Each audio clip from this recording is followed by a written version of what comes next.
peut-on, doit-on, comment faire pour réconcilier la ville et la nature? Est-ce que déjà le mot nature n'est pas un peu galvaudé? Qu'est-ce qu'on entend par nature? Chacun avec son prisme et sa discipline. Je vais commencer par Michel Lusseau parce que le géographe, c'est toujours un travail qui fait appel aux différentes échelles, mais qui aussi interroge la grande échelle. Donc peut-être que tu peux nous donner ton point de vue sur cette interpellation et développer ce que tu en penses. Merci, bonsoir à tous et à toutes. Merci de l'invitation. Donc, je vous propose d'essayer de comprendre le monde contemporain en 10 minutes et en 4 points. Voilà. 10 minutes, allez, 12. Première affirmation, l'urbanisation a bouleversé la planète et nous ne nous en rendons pas suffisamment compte. Aucun mouvement dans l'histoire de l'humanisation de cette planète n'est comparable au mouvement d'urbanisation généralisée qui a commencé au XIXe siècle et s'est surtout accéléré après 1950, qui a complètement changé l'aspect même de la planète Terre, qui a changé ce qu'on appelle la terraformation, c'est-à-dire notre capacité même de produire nos habitats et d'organiser nos habitats. Il y avait 220 millions d'urbains en 1900, il y avait 1,5 milliard d'habitants. Il y aura presque 10 milliards d'habitants au monde en 2050 et il y aura pas loin de 7 milliards d'urbains, là où la population du globe aura été multipliée par 6 en 150 ans, ce qui est déjà complètement colossal. Hein. Il avait fallu attendre le 19e siècle pour franchir le milliard. Au début du néolithique, il y avait 1 million à 2 millions de sapiens sur Terre. Nous étions une espèce marginale, nous sommes devenus une espèce importante, certains disent même invasive, je n'irai pas jusque-là, mais en tout cas importante. Là où la population mondiale aura été multipliée par 6, la population urbaine aura été multipliée par 34. Il n'y a pas besoin de faire beaucoup de statistiques pour s'apercevoir que ce n'est pas la même pente de courbe de croissance et que ça traduit véritablement une orientation de la dynamique planétaire et terrestre qu'on ne peut pas ignorer si on veut comprendre quoi que ce soit aux enjeux que nous avons à affronter aujourd'hui au monde, où que nous nous situions, à Caen comme ailleurs. Et il faut le dire parce qu'en France, nous avons tendance à sous-estimer complètement l'importance de cette urbanisation. Nous sommes un vieux pays d'attache rurale. Nous continuons d'avoir une sorte de nostalgie rurale qui fait que nous ne comprenons pas ce qui est en train de se passer. D'autant que l'urbanisation n'est pas simplement un phénomène démographique, statistique, ni même seulement un phénomène géographique, paysager, urbanistique. C'est aussi un bouleversement des formes de vie, un bouleversement, si vous préférez, de nos modes de vie. Mais nous le savons tous, regardons comment vivaient nos parents ou nos grands-parents. Ils vivaient un monde complètement différent du nôtre. Ils ne vivaient pas de la même manière. Ils n'avaient pas la même culture, ils n'avaient pas la même alimentation, ils n'avaient pas les mêmes manières de travailler, ils n'avaient pas les mêmes manières de parler, ils ne s'informaient pas de la même façon. Ils n'avaient même pas les mêmes corps. Regardez les photos des corps des habitants des villes dans les années 1920 et 30. Et aujourd'hui, ça n'a rien à voir. Nous ne sommes plus les mêmes humains. Voilà, ça, c'est le premier point. Et il faut le comprendre. Deuxième idée. Cette urbanisation extrêmement puissante qui a aussi été accompagnée d'une globalisation économique. Les deux sont complètement interreliés. Vous ne pouvez pas comprendre la globalisation économique sans penser l'urbanisation. Vous ne pouvez pas penser l'urbanisation sans comprendre la globalisation économique. Tous les marchés économiques sont orientés par les besoins de satisfaction des marchés urbains, y compris les marchés agroalimentaires, surtout peut-être les marchés agroalimentaires. Eh bien, deuxième idée, cette urbanisation, on peut considérer qu'elle est aujourd'hui vectrice, responsable, au premier chef, de ce que l'on appelle le changement global. C'est-à-dire de ce caractère imparable de ce que les spécialistes appellent le forçage des systèmes biophysiques planétaires en raison des impacts des activités humaines. Il y a 4 éléments fondamentaux pour comprendre le changement global. Tu en as cité 3. Réchauffement climatique et ses effets systémiques. On est au tout début de la compréhension de ce qui est en train de se passer. Et on s'aperçoit que le plus important n'est sans doute pas l'élévation des températures moyennes, mais beaucoup plus le bouleversement des variabilités climatiques et météorologiques. C'est ça sans doute qui va nous occuper qui nous occupe déjà depuis quelque temps. Vous avez vu en Espagne, il fait 47 degrés et puis 3 jours après, il y a des inondations absolument catastrophiques et puis il peut refaire 40 degrés immédiatement. Ces variabilités-là, on ne les avait jamais connues. Jamais, jamais, hein, en tout cas à une époque où les êtres humains étaient sur Terre. Évidemment qu'il y a eu des variations climatiques importantes, même plus 5, plus 7 degrés. Oui, mais il n'y avait pas d'êtres humains sur Terre. Et il n'y avait pas d'origine anthropique à ces variations. Et ça prenait 10 à 20 000, à 100 000, à 250 000 ans pour advenir. Là, ça va devenir en 2 siècles et demi. Donc arrêtons de raconter qu'on a déjà connu gna gna gna. Non, jamais on n'a connu ça dans la perspective qui nous intéresse, c'est-à-dire l'histoire de l'anthropisation de la planète. La planète, elle a existé avant nous, elle existera après nous, parce que de toute façon, nous sommes une espèce vivante, donc nous disparaîtrons, comme toutes les espèces vivantes, mais néanmoins, pendant ce laps de temps qui est le nôtre, nous sommes responsables de ce qui arrive. Donc changement climatique et ses effets systémiques. 2, crise de la biodiversité. 3, épuisement des ressources renouvelables et non renouvelables. Alors épuiser des ressources non renouvelables, ce n'est pas très difficile. Mais alors épuiser des ressources renouvelables, il faut être balèze. Hein. Et on y arrive. Hein. On est quand même très fort. On est pratiquement en train d'épuiser les ressources halieutiques dans les océans en raison de la surpêche. Ça, il faut quand même le vouloir. Arriver à faire qu'il y ait des zones où on ne puisse plus pêcher à morue, dans les eaux froides de l'Atlantique Nord, où les marins au XVIIIe siècle, au XIXe siècle disaient qu'il fallait pratiquement se frayer un chemin à travers les bancs de morue, il faut quand même être extrêmement fort. Certains analystes, il y a un article dans Nature qui vient d'être publié, ont même défini l'être humain comme une espèce super prédatrice, en disant qu'il n'y avait jamais eu d'espèce aussi douée dans la capacité de prédation. Et puis la 4e chose, alors les ressources, c'est colossal hein, comme sujet.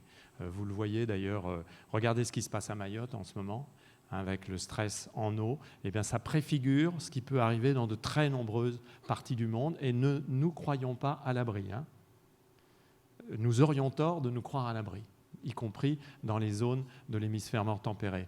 4e évolution, qui est plus complexe, c'est ce qu'on appelle le changement des métabolismes des grands systèmes biotiques et abiotiques, c'est-à-dire la façon dont les océans sont en train de changer, dont les sols sont en train d'évoluer sur de très grandes échelles, avec des réchauffements systémiques, des bouleversements systémiques qui vont jusqu'à changer le métabolisme bactérien dans les sols, ou comme on le voit dans les océans, qui vont jusqu'à changer à très longue distance un certain nombre de fonctionnements qu'on croyait stables. Donc, globalement,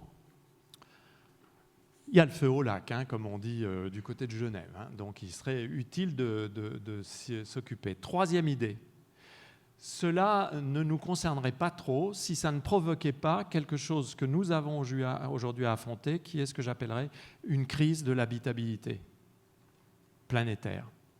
Partout, à toutes les échelles, nous nous trouvons dans la situation où nous pouvons poser la question suivante, et c'est une question bouleversante. Cet espace, ce territoire, va-t-il rester aisément habitable dans 10, 20, 30, 40 ans, dans des conditions qui assurent le bien-être de tous, donc aussi dans des conditions de justice et d'éthique sociale, et sera soutenable au plan de la production économique et au plan de l'approvisionnement en ressources de cette population. Cette question-là, aujourd'hui, personne ne peut y répondre simplement. Il y a eu une COP dans le coin, il y a eu un GIEC normand. Vous avez vu un certain nombre de projections sur l'élévation des niveaux marins. Et il n'y a pas que ça. Donc cette question-là, il faut la prendre au sérieux. Oui, c'est difficile à admettre, mais ce que nous avons à affronter aujourd'hui, c'est une réflexion sur l'habitabilité de la planète. Ça n'était arrivé à aucune société mondialisée. Il y a eu des sociétés qui ont eu à faire face à des crises d'habitabilité locales. Bien sûr, il y a des systèmes locaux d'habitation qui se sont effondrés. Regardez l'île de Pâques, par exemple, ou quelques autres. Il y a eu des sociétés importantes qui se sont effondrées, par exemple les sociétés latino-américaines à l'arrivée des Espagnols, mais dans un contexte très particulier qui était le contexte du génocide colonial. Mais aucune société mondiale comme la nôtre n'a eu à faire face à une question à la fois globale et intégralement locale. En tout lieu, il faut se poser cette question-là, Et il faut se poser cette question-là à l'échelle de la planète tout entière. Alors oui, le débat de ce soir, c'est un débat qui contribue non pas à répondre à la question, parce que là, il faut être précis, personne ne sait répondre à la question. Il y a énormément de choses qu'on ne sait pas encore évaluer. Le GIEC lui-même est extrêmement prudent et tous les scientifiques sont prudents. C'est pour ça que le test tout à l'heure, il faut le prendre avec méfiance, même si vous n'avez pas répondu juste aux questions, parce qu'en gros, il y a beaucoup de choses sur lesquelles on ne sait pas grand-chose. Donc, mais ce qui est certain, c'est qu'on doit affronter cette question. Et on doit l'affronter comme ça. Ce qui est en jeu, c'est la réflexion sur nos manières d'habiter. Nos manières d'habiter. Quatrième idée, et je m'arrête, et j'aurais fait mes 10 minutes. Si l'on aborde la question de cette manière, alors ça veut dire que, en raison même du point 1 et du point 2, les villes, enfin, j'utilise le mot ville, mais en fait, le mot ville ne veut plus dire grand-chose quand on regarde les agglomérations urbaines qui se sont mises en place depuis 50, 70 ans et qui n'ont plus véritablement à voir avec les villes anciennes. Tout ce qu'on appelle les villes ont été complètement bouleversées par ce processus d'urbanisation. On le voit à Caen, mais on le voit à Shanghai, tout pareil. D'ailleurs, avec parfois des effets de taille absolument invraisemblables. La plus grande mégapole mondiale, c'est Shanghai. Aujourd'hui, la région urbaine de Shanghai, c'est 80 millions d'habitants. 80 millions d'habitants, nous sommes 66 millions en France. Le gouvernement de Shanghai, c'est minuscule, c'est 27 millions, 26 millions d'habitants. C'est rien du tout. Donc vous voyez, c'est à ces échelles-là aussi qu'on travaille, mais même à l'échelle de Caen, qui est une agglomération emblématique de ce maillage urbain français, c'est très difficile aujourd'hui de dire où commence et où se termine l'ère urbaine de Caen, parce qu'avec les mobilités, avec les échanges, avec les connexions, avec le système de périurbanisation complexe que nous connaissons, finalement, Caen excède de beaucoup la surface de Caen.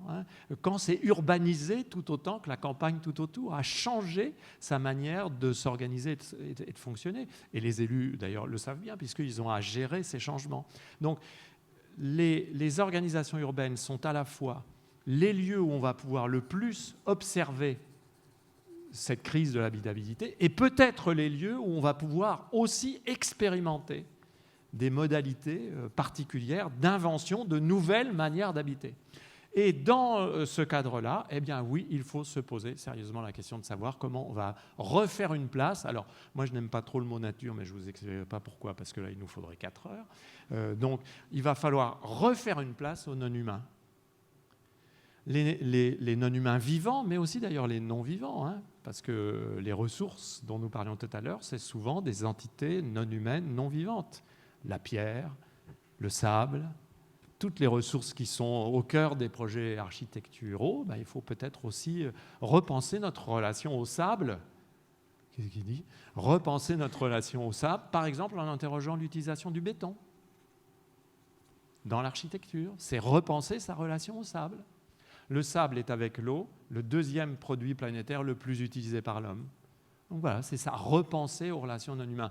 Parce que la modernité, alors la modernité pas vraiment d'ailleurs, parce que la modernité est plus subtile qu'on ne le dit par rapport aux non-humains, mais en tout cas, ce que j'appellerais de façon un peu jargonnante, le système productiviste, thermo-industriel, c'est-à-dire fondé à la fois sur les carburants fossiles et la production industrielle de masse, fondé aussi sur une certaine conception du marché, sur une certaine conception du fonctionnement des sociétés, sur une certaine conception aussi de l'épanouissement individuel. Aujourd'hui, s'épanouir individuellement, c'est réussir, c'est être performant, c'est être l'entrepreneur de soi-même, c'est accumuler éventuellement du capital, c'est consommer dans les standards de réussite que parfois même on livre dans nos établissements d'enseignement supérieur. Eh bien, peut-être qu'il faut comprendre que ce système-là a conduit à être extrêmement utilitariste et désinvolte par rapport au non-humain. Finalement, le non-humain, c'est ce qui peut être utilisé. Ces choses objectales, ces objets inanimés qui peuvent être toujours utilisés. D'ailleurs, c'est pour ça qu'il n'y a pas de statut juridique des non-humains dans beaucoup de droits au monde, parce que finalement, même les animaux ne sont pas des sujets. C'est pour ça que tout le débat sur la sensibilité animale, tout le débat sur la souffrance animale revient en boomerang sur tous ceux qui pensaient ne jamais avoir à se poser cette question. C'est une vraie question philosophique, éthique, juridique et politique. Voilà, que faisons-nous des entités vivante, dotée de sensibilité et de subjectivité dans nos manières d'habiter au jour le jour. C'est pour ça que la question qui nous occupe aujourd'hui, ce n'est pas simplement une question d'architecture, c'est globalement une question d'habiter, y compris les façons dont nous nous alimentons, qui évidemment sont engagées dans cette réflexion-là. Donc, reconsidérer les non-humains, c'est repenser à la biodiversité, c'est repenser à l'eau, c'est repenser à la terre, c'est repenser au sol, c'est repenser aux éléments, à la façon dont nous intégrons ou pas ces éléments dans nos conceptions, nos projets, nos manières de vivre au jour le jour, parce que ce n'est pas simplement une question d'experts, parce que si vous ressortez de ce soir avec l'idée que c'est simplement une question d'experts, on n'aura rien réglé. C'est une question d'habitants et d'habitantes, et nous sommes tous et toutes des cohabitants du monde avec les non-humains, parce que nous habitons aussi avec eux. Donc ce que nous avons à faire, c'est affronter sans peur, mais avec lucidité, n'est-ce pas, le pessimisme de la connaissance et l'optimisme de la volonté. Donc il faut affronter sans peur, mais avec lucidité, cette crise de l'habitabilité et nous dire à chaque fois que pouvons-nous faire.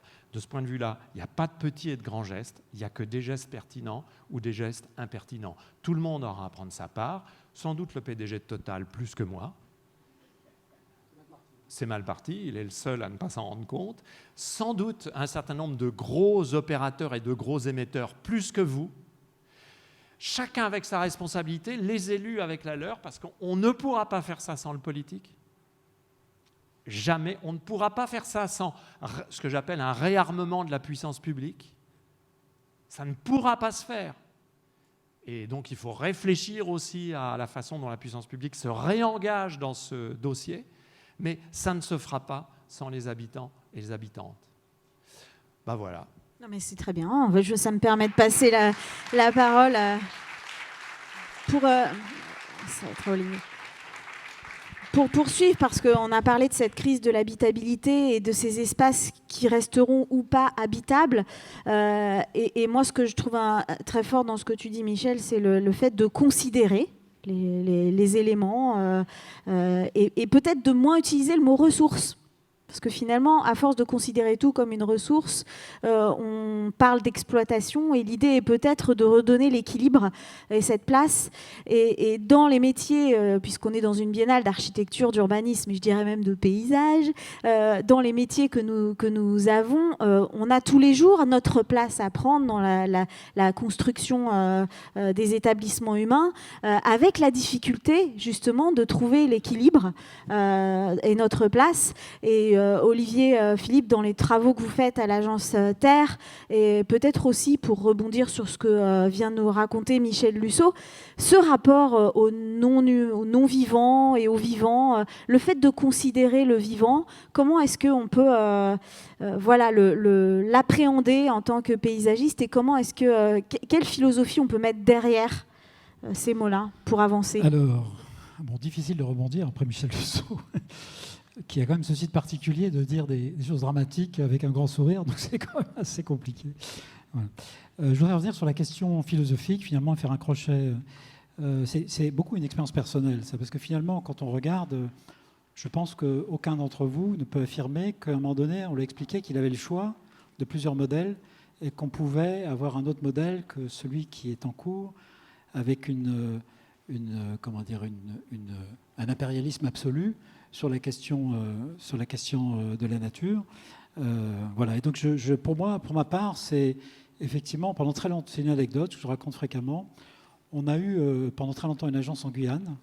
Donc la Guyane, c'est 95% de forêt équatoriale. Donc on n'est pas du tout dans le même travail, c'est ces questions, l'installation, mais parfois c'était très limité. C'était comment on partage. La notion d'espace privé n'existe pas chez les Indiens, par exemple, qui sont français, puisque ce sont des Indiens de Guyane française. Donc c'est vraiment des choses très très étonnantes de travailler là-bas. Et surtout, donc on est à la Tour de Rôle, donc on est 3 associés, donc Michel habitait là-bas et on est à la Tour de Rôle avec Henri Bava. Et Michel nous emmenait très fréquemment à la fin, on restait une semaine, il nous emmenait en forêt.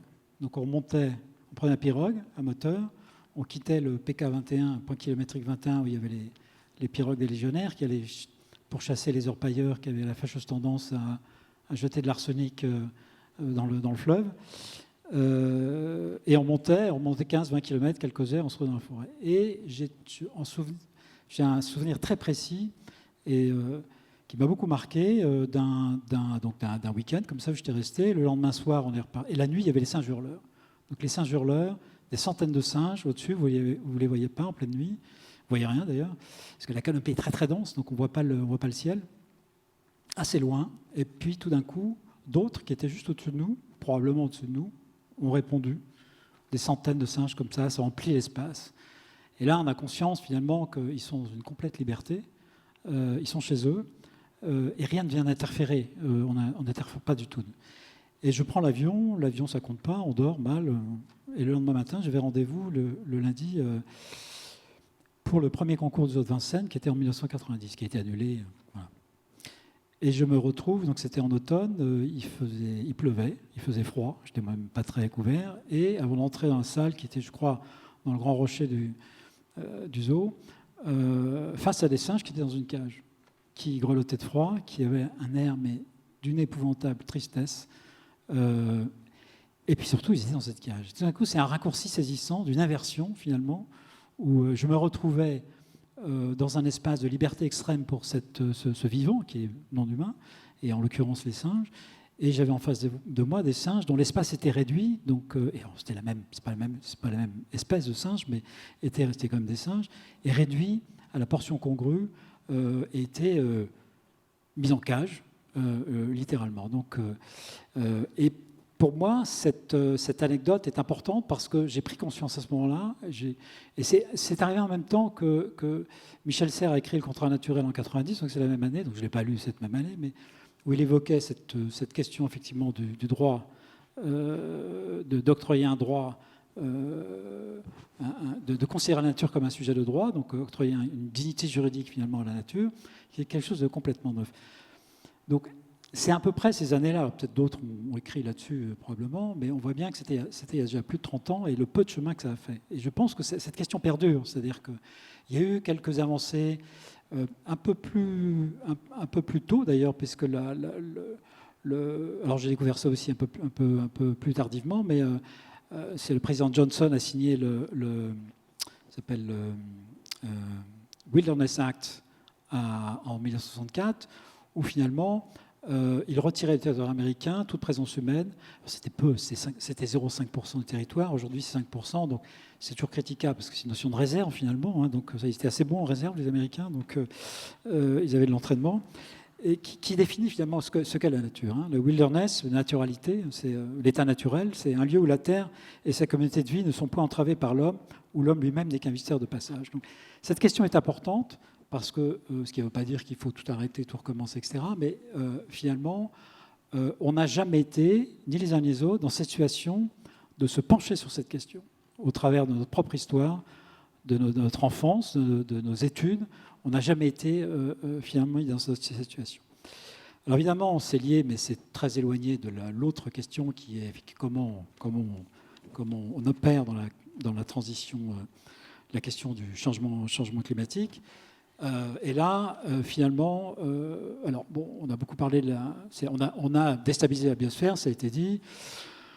Plus précisément, la zone critique. Donc, les scientifiques en parlent beaucoup. Bruno Latour en a beaucoup parlé. Donc, effectivement, donc c'est cette épaisseur extrêmement fine dans laquelle il y a l'interaction entre la roche, l'air et l'eau. Alors, oxygène, gaz carbonique, voilà, et qui est le lieu d'habitat, finalement, le lieu de vie. En dehors de ça, pas de vie. C'est aussi simple que ça. On voit bien l'importance du sol, parce que le sol, c'est finalement, c'est là où les choses se recyclent. Tout commence dans le sol et tout finit dans le sol. Donc et 30% de la vie est dans le sol. Et donc pour nous, finalement, cette question... alors on a beaucoup parlé ces dernières années de trame bleue, trame verte, après trame brune, trame noire pour la lumière, etc. Et donc il y a eu beaucoup dans le ministère, beaucoup effectivement, d'ensemble d'actions à l'échelle nationale qui traitaient de ces sujets-là. Mais la première chose, c'est que le cycle de vie, il est vertical. C'est ça, en fait. Ça se termine, ça commence par le sol, il est vertical. Et quand on regarde la ville, alors qu'elle soit ultra-dense ou pas ultra-dense, je vais peut-être réduire le sujet me concernant à la ville et aux agglomérations. Donc je vais prendre Paris parce que c'est l'exemple peut-être le plus critique Mais Paris, si vous enlevez les deux appendices que sont le bois de Vincennes et le bois de Boulogne, c'est 95% de surface minéralisée. Les toitures en zinc, en ardoise, les sols en bitume, c'est 95%. Donc, ce cycle de vie vertical, dont je rappelle que c'est quand même un ensemble de services dits écologiques qui sont nécessaires, qui sont vitaux. C'est-à-dire, notre survie, elle dépend aussi beaucoup de ça. La technologie fera peut-être une partie du travail, peut-être la modération, un tout petit bout, parce que je n'y crois pas trop, notre propre modération. Mais ce cycle de vie vertical qui nous impose finalement de changer complètement le mode de la manière de penser la ville, et c'est un sujet très central. Alors c'est compliqué parce qu'effectivement, dans une ville, nous on a pour habitude de dire qu'il y a deux écosystèmes qui sont déjà en place, qui sont l'écosystème des services et toute la tuyauterie, tout ce qu'il faut, les accès, etc., pour que la ville fonctionne. L'écosystème social, donc c'est toute l'activité humaine finalement qui est quelle qu'elle soit, qui est sur l'espace public ou l'espace privé. Et puis il y a ce troisième écosystème qu'il faut mettre en place, qui est l'écosystème du vivant, qui aujourd'hui est quasi inexistant. On a un peu d'embellissement, ça existe dans l'histoire. Donc ça pose la question aussi de l'esthétique finalement, et de dépasser la question finalement de l'intérêt que nous avons, architectes, paysagistes, urbanistes, pour l'espace géométrique, et de repenser. Ça nous impose de repenser donc complètement les choses. Ça impose aussi finalement de réfléchir dans certains endroits, comme à Paris, qui est une ville totalement musifiée et totalement sous cloche, la question du patrimoine. Voilà. Et notamment, pour moi, c'est la question du vélum en zinc et en ardoise. Il ne s'agit pas de tout enlever. Je pense que il y a des choses qui méritent peut-être d'être conservées parce qu'elles sont exceptionnelles. Mais en tout cas, je pense que ça oblige finalement à une radicalité qui ne serait pas la même à Caen, parce qu'on n'a pas les mêmes sujets, on n'a pas la même densité, on n'a pas la même histoire. Mais en tout cas, à Paris, c'est clair que pour l'instant, on n'y est pas du tout. Donc je pense que cette question de la radicalité, pour pouvoir survivre, parce que c'est ça dont il est question, il n'y a pas d'idéologie là-dedans, elle est très centrale. Voilà, donc après, je veux dire, il ne faut pas que ce constat soit extrêmement déprimant, parce que moi, contrairement à Michel Dussault, je ne souris pas quand je raconte les choses. C'est qu'on a de la ressource. Et c'était une partie, finalement, de l'objet de l'exposition, qui était faite d'abord à Lille, pour une partie, donc sur les 6 villes, ou 7, je ne sais plus. 7 avec Lille, mais là, on a enlevé Lille, parce qu'on est à Caen, et on a fait avec vous Caen. Finalement, ces 6 villes, à chaque fois, il y a un angle d'attaque qui a été pris, qui évidemment n'est pas exhaustif, mais vous avez Barcelone. Barcelone, ce qui est intéressant, alors on travaille à Barcelone beaucoup. On s'occupe de la place des Guards catalans, qui est le croisement de tous les axes historiques de Barcelone, des grands axes. Barcelone, le plan Cerdà, c'est un outil extraordinaire, alors pour le pire, parce qu'il a permis d'avoir beaucoup de voitures, beaucoup de pollution. Aujourd'hui, c'est pour le meilleur, avec le système des super IS, des super îlots, même si c'est critiqué, c'est ralenti avec les nouveaux élus, dont il faut rappeler que l'inventeur n'est ni un architecte, ni un paysagiste, ni un urbaniste, mais un scientifique. Et à aucun moment il a parlé d'écologie, d'ailleurs on parle de ça, mais bon. C'est quand même 1000 hectares qui récupèrent, c'est 10% de l'espace de Barcelone est récupéré. Et donc, dans une première hypothèse, c'était finalement libérer beaucoup d'espace pour les gens, et dans la deuxième, sur laquelle aussi on a travaillé pour une première expérience, c'est aussi faire en sorte que toute cette question du système vertical dont je parlais tout à l'heure, il ait plus d'efficacité. Alors, ce n'est pas encore assez radical, à mon goût, il y a ça. Détroit, c'est autre chose. Détroit, tout le monde connaît Détroit, la ville qui s'est vidée aux 2/3, a libéré énormément d'espace. Ce qui est assez étonnant à Détroit, c'est que vous avez plusieurs phénomènes. Vous avez un premier phénomène qui est effectivement, comme il y a à nouveau de la spéculation, il y a des gens qui se regroupent, il reste des fragments, un peu comme des villages, des rues, comme ça, avec quelques habitations, se regroupent pour acheter des terrains pour éviter la spéculation, pour anticiper cette spéculation qui pourrait revenir. C'est-à-dire que le modèle initial est encore désiré par certains, mais pas par tout le monde. C'est en même temps une ouverture fantastique. Voilà. Et Détroit, c'est que finalement, toutes ces constructions qui ont été détruites, c'était du bois. Alors, il y avait un peu de béton, c'est sur pilotis, il y avait un peu de béton, mais très peu. Il y avait des clous, des choses comme ça. Et tout ça, en 50 ans, pour les plus vieilles maisons qui ont été détruite donc il y a 50-60 ans, ça a généré jusqu'à 60 cm de terre fertile. Donc il y a quand même une ressource de la terre elle-même qui est capable, finalement, pas tous les matériaux, sur des temps différents, mais selon la manière dont on construit, qui est capable finalement de se régénérer et de rouvrir finalement un futur. Toulouse, c'est peut-être comparable d'une certaine manière à Caen, c'est la Garonne, donc le Grand Parc Garonne sur lequel on travaille. Le maire actuel, donc Jean-Luc Moudinque, ça a été initié par son prédécesseur, mais il l'a emmené plus loin. Il a considéré que finalement, il fallait utiliser l'infrastructure géographique que sont les fleuves et ses affluents. Donc il a rajouté tous les affluents pour finalement redessiner la ville. C'est remettre. C'est pas, donc le Grand Parc Garonne, c'est pas qu'un parc. C'est beaucoup de choses. C'est aussi du sport, c'est aussi la culture. Voilà.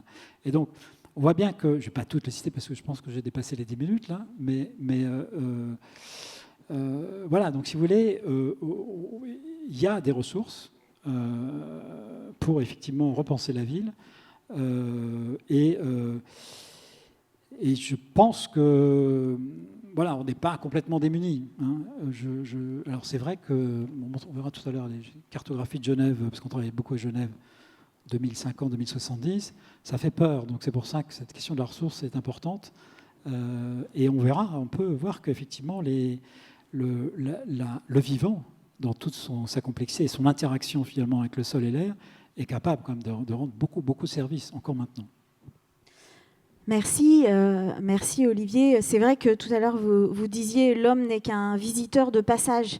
Et on se demande aujourd'hui dans quelle mesure l'injonction entre la ville et la nature, alors je vais être un peu forte, nous incite encore à construire. Alors on sait bien qu'on a besoin de construire. Hein. Je ne veux pas faire peur au public de la salle. Mais en même temps, on se dit, mais comment on fait pour faire attention aux ressources, pour travailler sur finalement le métabolisme et la résilience de nos territoires, pour finalement partir de l'ancrage que tu as un peu énoncé comme pouvant être la solution, c'est-à-dire regarder un peu ce qu'il y a déjà là et à partir de ce déjà là, considérer les écosystèmes, considérer ce qui est déjà construit, considérer aussi les établissements humains, les manières de faire, mais également le vivant. Et puis cette façon de dire, est-ce qu'on ne proposerait pas un statut juridique? C'est vrai que c'est quelque chose qui revient régulièrement dans les débats, à la nature ou à des éléments de nature. Hein. Je pense notamment à tout le travail qui est fait aujourd'hui autour de la Loire, sur le statut juridique de la Loire, le fleuve. Donc en se disant, est-ce qu'on considère le fleuve comme ayant un statut juridique au regard de tout ce que l'on va lui faire, entre guillemets, subir. Et donc, la vraie question aujourd'hui pour les architectes, elle est aussi là-dedans. C'est comment on fait pour finalement aider à l'établissement humain, finalement sans dégrader encore plus, si on peut dire encore plus, parce que c'est pas très... Voilà. Et peut-être en travaillant, en considérant ce qui est déjà là. Alors, Loïc Parmentier, l'agence travaille sur différents types de territoires, du rural jusqu'au métropolitain. Mais ce que tu me racontais, c'est qu'il n'y a pas que les villes où il y a des problématiques de reconnexion à la nature. Il y a aussi ces territoires-là. Et que par contre, dans ces territoires ruraux ou périurbains, on a parfois un potentiel aussi d'expérimentation et d'innovation à partir de petites choses qui peuvent faire des grandes rivières, on le sait bien, mais qui, à partir voilà, du territoire et de la matière qu'il y a là, fait que on construit petit à petit, on déroule un fil avec les élus ou les habitants et on regarde le bâti existant comme une matière première, en fait. Est-ce que tu veux que je passe des images pour toi ? Oui, on peut peut-être afficher la première. Merci, Christine. Bonjour à toutes et à tous. Alors, je suis déjà très heureux d'être là et merci pour l'invitation. Moi, je suis un jeune architecte urbaniste. Ça fait une dizaine d'années que j'exerce, en fait. Et quand j'ai regardé cette question, quand j'ai commencé à réfléchir à cette question de la réconciliation entre la ville et la nature, en l'observant depuis ma pratique, à la fois d'architecte praticien, mais aussi d'enseignant en école d'architecture, je me suis dit, mais est-ce que c'est ville, le terme? Est-ce que, en fait, vous l'expliquez, Michel Lusseau, on est un peu tous devenus urbains, en tout cas en très grande majorité. Mais en même temps, moi j'aurais plutôt dit déjà espace habité et nature. La réconciliation entre ces deux éléments. Alors quand j'ai réfléchi à cette question, il y a plusieurs choses qui sont venues en tête. Alors, la première chose, c'est ce dessin de Martin Etienne que je trouve super. Super et en même temps un peu effrayant. Hein. C'est-à-dire qu'on se dit jusqu'à où on va aller. La question qui est posée ce soir, on va pas y répondre ce soir, c'est vrai. Par contre, c'est important de se la poser, je suis d'accord. Et moi, ce que je voudrais faire, c'est vous relater un peu, finalement, mes aventures de praticien sur le terrain, dans les monts du Lyonnais notamment, dans un territoire rural, mais sous influence métropolitaine, parce qu'on est à 1 heure de Lyon, 1 heure de Saint-Étienne, 1 heure et demie de Clermont-Ferrand, pas très loin de Roanne. Voilà. C'est un territoire, pour autant, complètement... il y a encore de ça... Enfin, voilà, mes parents, mes grands-parents, etc., vivaient complètement différemment sur ce territoire-là. Et justement, je voudrais parler de quelque chose dont je pense on ne parle pas assez. C'est que, y compris dans ce milieu rural, périurbain, on a besoin d'une reconnexion à la nature. Et il y a des grosses déconnexions, il y a des grosses fractures entre l'espace habité, entre ces espaces habités et l'espace environnant, l'espace naturel, qu'on sait tous qu'il est très, très anthropisé pour autant. Alors, peut-être on peut passer à l'image suivante. Voilà, vous voyez, là, c'est une petite commune rurale. Alors, c'est un petit pôle, hein, c'est 3500 habitants, ça s'appelle Saint-Symphorien-sur-Coise, c'est dans les monts du Lyonnais. Et je vais vous expliquer un peu les constats que moi je peux faire au quotidien en travaillant auprès de ces collectivités, dans ces territoires. C'est quoi? C'est que, en fait, pourquoi on s'est déconnecté aussi dans ces territoires de l'espace qui nous environne? Il y a ce qui a été expliqué tout à l'heure, c'est une déconnexion immatérielle déjà, c'est-à-dire que c'est un changement de culture, un changement de mode de vie. En fait, avant, on était pratiquement tous paysans. Maintenant, il n'y a pratiquement plus de paysans. Donc, en fait, finalement, ce rapport un peu charnel, direct à la terre, il n'existe presque plus. La preuve, il y a des potagers dans toutes les écoles, quoi. Et moi-même, qui ai grandi en milieu rural, je n'ai pas appris à planter les tomates. Voilà. Donc, il n'y a pas que moi, apparemment. En tout cas, c'est un vrai sujet. On a perdu, voilà, ce rapport direct à la terre. On a changé nos modes de vie. L'hypermobilité fait que moi-même, habitant dans les monts du Lyonnais, à 1 heure de Lyon, on dit 1 heure en voiture, voilà. Finalement, je peux enseigner à l'école d'architecture de Lyon, je peux enseigner à l'école d'architecture de Clermont-Ferrand. Voilà. Nos modes de vie ont tellement changé que finalement, ce rapport à l'espace qui nous entoure, il est distendu et il n'existe plus vraiment. En tout cas, il existe très peu. La deuxième chose, c'est une fracture matérielle dans l'évolution de nos modes d'habiter. Et donc là, la photo, elle l'exprime assez bien. Matériel, pourquoi? Parce que, par exemple, on a étendu ces bourgs, ces petites communes. Elles ont finalement perdu la relation directe qui existait entre le bourg ancien et ces espaces qui les environnent. Et donc, finalement, on doit traverser des nappes de lotissement, en gros, pour se reconnecter à cet espace, pour le parcourir, tout simplement. Mais c'est aussi parfois des fractures qui sont matérielles et qui peuvent être de l'ordre d'infrastructures. Donc une ligne TGV qui passe ici, une grosse voie routière qui passe par là. C'est plutôt des infrastructures, moi je les appelle des infrastructures politiques. C'est des choses qui dépassent finalement la localité, mais qui impactent la localité.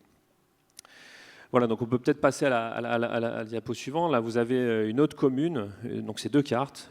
Vous avez sur la gauche une carte, vous voyez les couleurs un petit peu qui montre, donc plus c'est rouge, plus c'est ancien, et plus ça tend vers le jaune-vert, plus c'est récent. Et c'est très récent, en fait, qui montre un peu l'expansion. C'est Suril-Cantal, c'est dans la Loire, dans le département de la Loire, dans la plaine. Et on voit l'expansion urbaine assez majeure qui s'est faite en réalité dans les 30 dernières années. Voilà, c'est comme ça, 30, 40 dernières années. Et vous avez sur la droite une autre carte où on a essayé de repérer les différents systèmes, modes d'habiter. Donc vous avez le système plutôt médiéval au cœur, et puis vous avez le système de faubourg qui suivent le long des rues, et puis le système pavillonnaire en vert sur la droite, sur la carte de droite. Et donc en fait, ce qui est intéressant de voir, c'est que finalement, ces systèmes, ils ils ont du mal à discuter entre eux et surtout ils fabriquent des creux, c'est-à-dire qu'il y a ce qu'on appelait toute une zone grise entre ces systèmes, ces modes d'habiter, par exemple entre les zones de faubourg et les zones de lotissement pavillonnaire. Et donc là aussi, c'est une forme d'expression de la déconnexion à nos milieux. Et donc, moi je fais l'hypothèse que, tu l'introduisais Christine, il s'agit, en tout cas moi j'ai l'impression que ces milieux, moi, ils m'intéressent. Pourquoi ? Parce que, alors on peut se dire, voilà, c'est compliqué, etc. Mais en fait, moi, ce que j'essaye de faire, touche par petites touches, petit à petit, c'est d'essayer de réparer les lieux, de retisser des liens. Donc finalement, c'est de faire des petites choses, et de les expérimenter, parce que dans ces territoires, ce qui est intéressant, c'est qu'on a une relation directe aux politiques, on a une relation directe aux habitants, aux usagers, aux acteurs du territoire, et qu'on peut donc rentrer dans une relation extrêmement facilitée, d'une certaine manière, pour tenter, pour expérimenter. Alors ça ne veut pas dire qu'il faut faire n'importe quoi, bien au contraire. Mais si on peut peut-être passer l'image suivante. Là, vous avez l'exemple d'une expérimentation, c'est qu'en fait, on a, avec une petite commune, là c'est la commune de Mai, dans le département du Rhône, il a été imaginé un écoquartier dans un village. Un écoquartier dans un village qui fait 600 habitants. Donc en fait, quand le maire qui portait cette idée a annoncé ça aux concitoyens, en fait, ils ont tous rigolé. Ils ont dit, mais on ne va pas faire un écoquartier, on est à la campagne. Vous rigolez, on marche sur la tête. On est quand même à la campagne. Sauf qu'en réalité, on est quand même à la campagne, on prend tous notre voiture tous les matins pour aller travailler à Lyon. Et en fait, cette campagne, ouais, on la voit depuis l'habitacle de sa voiture, on la parcourt. Et en réalité, on est un peu déconnecté. Et puis finalement, le week-end, même le week-end, parfois, on n'a pas de relation à cette nature. Et donc l'éco-quartier, il s'est vraiment fait. Voilà, le maire a tenu bon. Maintenant, il est labellisé niveau 3. Et en fait, moi, j'ai commencé cette aventure avec ce maire il y a 6-7 ans, parce qu'ils nous ont conviés pour construire une opération de 6 logements, donc la construction neuve dans cet éco-quartier. Et en fait, ce qui est intéressant, c'est que finalement, l'objet de ce travail, ce n'est pas tellement la construction de 6 logements, d'un habitat, c'est plutôt tous les liens qu'on a refabriqués. Parce qu'en fait, on s'est servi de cette opération pour refabriquer des continuités piétonnes, des continuités douces qui permettraient de relier les différentes parties du bourg et qui permettaient surtout de se rendre directement dans l'espace naturel depuis le cœur de bourg. Si on regarde la slide suivante, là, on a une autre situation qui est aussi très rurale, mais un peu différente. C'est la commune de Chalmazel-Jansanière, qui est une commune, pareil, dans la Loire, qui est située à côté des Hauts-de-Chaume. Vous en avez peut-être entendu parler. Et c'est aussi connu parce qu'il y a une petite station de ski. Donc on est sur un territoire, vous avez en haut à gauche une axonométrie ou une image, un dessin qui représente l'ensemble du territoire, où on arrive et en fait la commune nous missionne pour une mission plan guide, une mission de réflexion urbaine sur son bourg. Et donc assez immédiatement, on comprend qu'en fait il y a des relations en fait aux différentes entités du massif en général qui sont à reconsidérer, puisqu'il y a une station de ski qui elle est pilotée par le département et qui finalement utilise cette nature d'une certaine manière, la consomme pour les loisirs, pour les sports d'hiver. Sports d'hiver qui à cet endroit-là, avec cette altitude, en fait, la première image qu'on a fait, le premier collage qu'on a fait, c'est qu'on a montré que les télésièges pourraient peut-être servir pour faire autre chose que du ski, parce que de toute façon, il n'y a plus de neige pratiquement tous les hivers à cet endroit-là. Donc là, la relation, elle est directe à ce dérèglement climatique. Et donc, on a plutôt fait un travail, là aussi, l'opportunité qu'on a eue, c'est de travailler avec tous les acteurs de ce massif pour plutôt essayer de les mettre en relation et qu'ils travaillent ensemble sur cet espace qu'il y a autour et pas uniquement en cœur de bourg. Et finalement, ce bourg, il est devenu une sorte de base, on va dire, de repli habité, qui est en rapport avec son massif. Enfin, en tout cas, c'est le projet qui a été initié, qui est désormais porté par les élus. Et donc, une commande initiale qui était centrée sur le cœur de bourg, on en a fait quelque chose qui était plutôt orienté à l'échelle du massif pour mettre en relation les différents acteurs de ce territoire. Voilà. Je ne crois pas qu'il y ait d'autres images. Voilà. Je vous remercie. Mais c'est très bien, parce qu'en fait, je trouve que... Merci Loïc. En fait, tu montres comment on peut se servir de la question architecturale ou paysagère ou urbaine pour reconnecter. En fait, se réparer, c'est aussi reconnecter, refabriquer du lien, essayer de trouver les moyens de gérer ce qui a peut-être à un moment donné été pensé d'une manière précise et qui aujourd'hui ne correspond plus aux choses. Et puis aussi, c'est vrai qu'on n'a pas envie de dire que tout ce qu'on a fait avant, c'était pas bien. Voilà, parce que ça serait jeter l'opprobre sur les personnes qui ont fait avant. On n'aurait peut-être pas fait mieux. Mais aujourd'hui, en regardant et en se projetant vers l'avant, c'est se dire, voilà, on hérite de ces situations bâties, naturelles, urbaines, et on travaille à partir de ces situations en intelligence, peut-être aussi pour travailler sur le récit et sur la manière dont on se reconnecte, parce que finalement, dans la question de la transition et de cette injonction, peut-on reconnecter la ville et la nature, est-ce qu'on les oppose, etc. La question aussi, c'est comment on se retrouve tous ensemble pour en parler et pour pouvoir aller dans une même direction, parce qu'il y a une forme d'injonction contradictoire peut-être entre l'habitat humain et la nature, mais il y a aussi une forme parfois d'injonction contradictoire entre les positions. On a parlé des positions du politique, des habitants, mais ça peut être aussi des bailleurs sociaux ou des promoteurs ou des architectes. On peut tous avoir une vision et à un moment donné, aujourd'hui, on est devant un moment où on doit avancer ensemble parce que la direction, elle est claire. C'est une question d'habitabilité de nos villes, à la fois à l'échelle planétaire, mais aussi très locale. Et donc, peut-être que dans notre travail, à nous, si on se réinterroge en tant que praticien à nos échelles, c'est aussi le très local que l'on peut travailler et cette relation à la construction d'un récit qui embarque. Ce qui me permet de passer la parole à Sophie sur cette question du récit. Il y a quand même pas mal d'expériences que vous avez menées, notamment celle de Rennes à Pasteur, mais pas que. Je pense que tu avais envie plutôt de réagir à ce que tu as entendu et en même temps peut-être de parler de cette possibilité de construire le récit avec les habitants. Merci Christine et merci à Nathalie aussi pour l'invitation.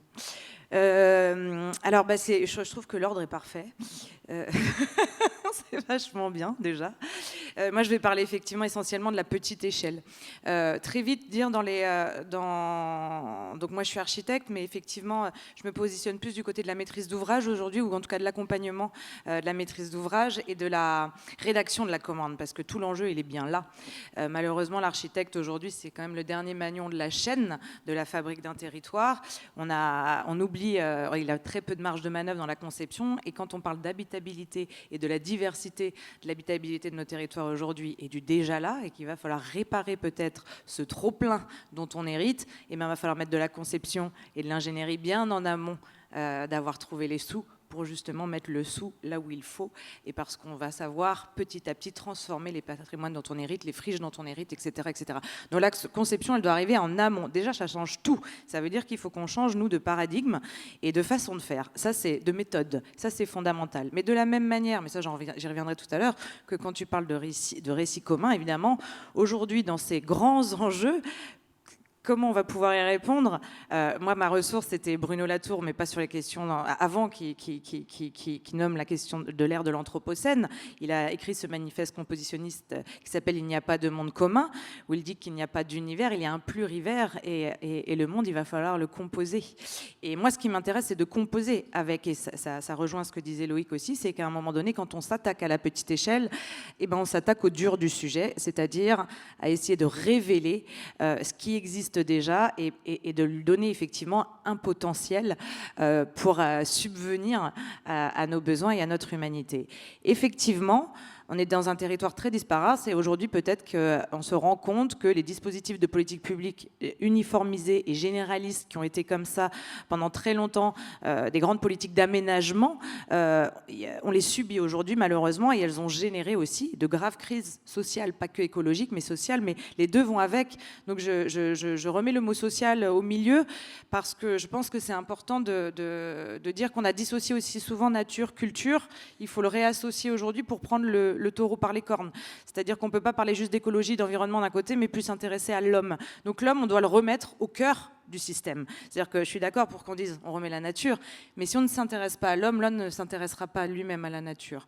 Donc là, je prends le côté vraiment reprendre soin de nos populations, donc de nos territoires et de la diversité de nos cultures et d'habitabilité de nos territoires va nous permettre peut-être de reprendre soin du milieu dans lequel on vit, et ça c'est un terme qui tient à cœur aussi à Elisabeth Taudière-Kellia, directrice de la Maison de l'Architecture en Normandie.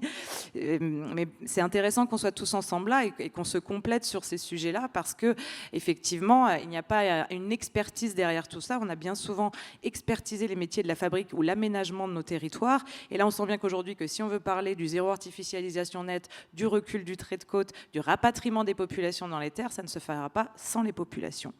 Donc à un moment donné, il va falloir effectivement reparler de notre démocratie locale et on pense qu'aujourd'hui, à la preuve par 7, je vous expliquerai ce qu'est ce dispositif et cette démarche soutenue par le ministère de la Transition écologique et de la cohésion des territoires et la culture, qui est là pour justement se dire que sur ces sujets, il va falloir qu'on expérimente et surtout qu'on essaye de démontrer qu'en s'adaptant, en étant agile, en essayant de forcer peut-être des dispositifs de commande publique qui ne sont pas si simples que ça à mettre en œuvre, ou en tout cas de travailler en amont avec les techniciens et avec tout l'ensemble de la chaîne des acteurs juridiques, économiques de la commande, on va pouvoir essayer de créer ce qu'on appelle des jurisprudences, et de ces jurisprudences peut-être vont naître un système qui peut faire école sur le territoire, mais en tout cas on s'est dit que de partir du global c'était trop compliqué aujourd'hui et que peut-être se repositionner la question du local et de la force, des forces vives, en tout cas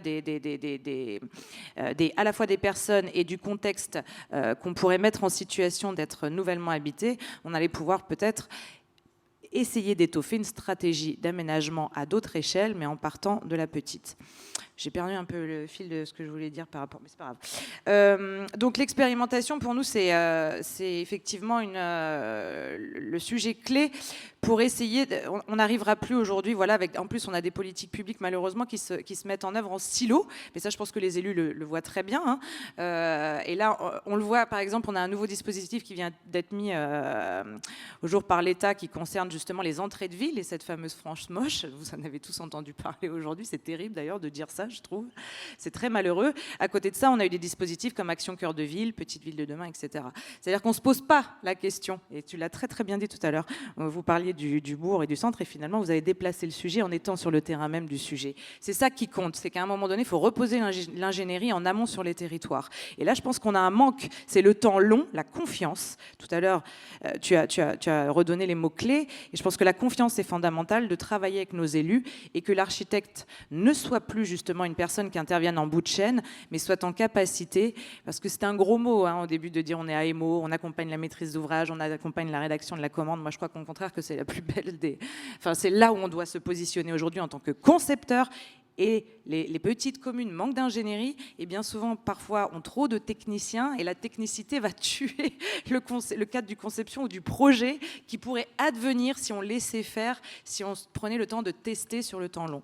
Donc nous, on se positionne. Moi, j'ai commencé il y a 13 ans, aux côtés de Patrick Bouchin, mon métier en me mettant en immersion, entre guillemets, et en montant ce qu'on appelle des permanences architecturales pour répondre justement à des questions que les maîtrises d'ouvrage n'arrivaient pas à démêler. On s'est positionné sur une première opération sur un ANRU 2 à Boulogne-sur-Mer, où il fallait démolir 60 logements, à côté, qui étaient normalement dans la zone, dans le schéma directeur de l'ANRU. L'État a dit, attendez, moi je paye de la démolition, donc on paye la démolition, les habitants branle-bas de combat, une population très précaire, et un maire qui se dit, mais de toute façon ça suffit, il faut que j'arrête de faire ça, on ne règle pas le problème, et on ne peut pas disperser comme ça des populations alors que ça fait 30 ans qu'elles sont là, qu'elles y habitent, qu'elles ont leur quartier, qu'elles ont leur école, qu'elles ont leur commerce, leur travail peut-être à côté, etc., etc. Et donc, là, on se repose la question de l'habitabilité. À un moment donné, le cadre bâti, la maison, c'est pas juste des murs, c'est des gens, c'est du foyer, c'est une culture, c'est une appartenance à un territoire aussi. Donc, il faut se reposer toutes ces questions. Le maire, avec un grand courage politique, dit bah, cette rue, je la sors de l'ANRU. Donc, il dit je fais avec les fonds proches de l'Office public d'HLM. Déjà, c'est pas rien. C'est-à-dire que l'expérimentation se fait qu'avec le courage politique. Hein. Sinon, ça marche pas. Donc, et la volonté de la société civile. Donc ça, c'est pareil. Aujourd'hui, on sait que si on veut un projet qui soit admis par tout le monde, il y a le trio qui est fondamental, l'élu, l'opérateur, la société civile. L'opérateur, c'est pareil. Les statuts des opérateurs, il faut les réinventer. Ça, on ne va pas rentrer dans ce débat, mais il y a un gros sujet sur la loi Elan qui a quand même multiplié le parc locatif des offices HLM. Et après, on se dit qu'on veut faire de la petite échelle et qu'on veut réparer autrement. Ça va être très, très compliqué. Donc, heureusement, il y a des gens qui se mouillent. De la même manière qu'il va falloir repenser le foncier et les statuts de l'habitabilité de nos territoires, il va falloir qu'on touche à l'intime. C'est pour ça qu'il faut recréer la confiance avec tout le monde et peut-être qu'on change de paradigme aussi par rapport à notre rapport à la propriété. Là, je mélange un peu tout, mais parce que c'est complexe de venir. Je ne veux pas prendre juste un exemple, mais ça veut dire aussi changer beaucoup de choses. C'est-à-dire qu'aujourd'hui, on a des foncières qui sont en train de se créer pour aider des foncières solidaires.